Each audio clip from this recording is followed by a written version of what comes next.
We are now joined by Louis Martin-Vega, the ASEE President. Louis, welcome. Thank you. Good to be here. Yeah, thanks so much for joining us. So, your tenure is coming to a close as president. What do you think your biggest successes have been? Well, to be honest with you, we were reflecting at the board meeting this morning. When I came in as president-elect 2 years ago, the overriding theme, unfortunately, was the financial challenges of ASEE. And to look now 2 years later and realize that we really are in a much better situation. Those financial challenges have been addressed, and the topics that we're addressing in ASEE are very forward-looking, that we have this, to pun what the theme of the conference, we have a runway going forward here that I think is very, very positive.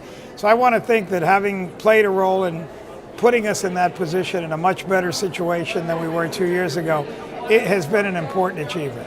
So when you were incoming as president, you were discussing a lot about the year of impact in P through 12 education. Right. How did that initiative play out? I think it's played out really, really well. I think, again, part of the message here is the breadth of engineering education. The fact that we have as much or more of an investment in everything that happens even before students come into engineering programs and engineering technology programs than while they're in them as well. So this whole breadth, all the way from P through 12, elementary, middle, high school, and beyond, really sends a real strong message about where ASEE is, what the domain is, and the things that we really care about and are really important. If we're not really looking at that part of the ASEE spectrum, we won't really have much of a future. That's what it really plays out to be.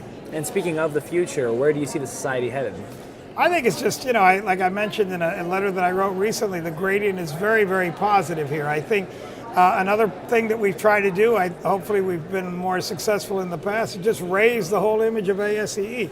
Advocacy for it as a really critical player in our national scene and international programs, and even in public policy within our country. This is something that I certainly have felt very important, at least during my term, and I think ASEE is really headed in that direction. So we have Bev Watford coming in as ASEE's first female African-American president, right? You were ASEE's first Hispanic president. So what do you think is the significance of these two major accomplishments? Well, first of all, I think it's wonderful that Bev is coming in, and I really congratulate her. I think it's just a tremendous achievement.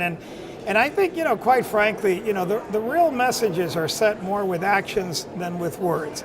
And if ASEE really is saying that it is a society that looks to be more diverse and more inclusive, and this has actually happened in back-to-back presidencies, I think it's very hard to say that ASEE doesn't have that commitment. On the contrary, it is very committed, it follows through, and I'm just delighted that I've been able to play some role in that. Louis, first, thank you so much for joining us here today, but then also thank you so much for your time as president. Well, no, my pleasure. Thank you for the chance to have this little interview.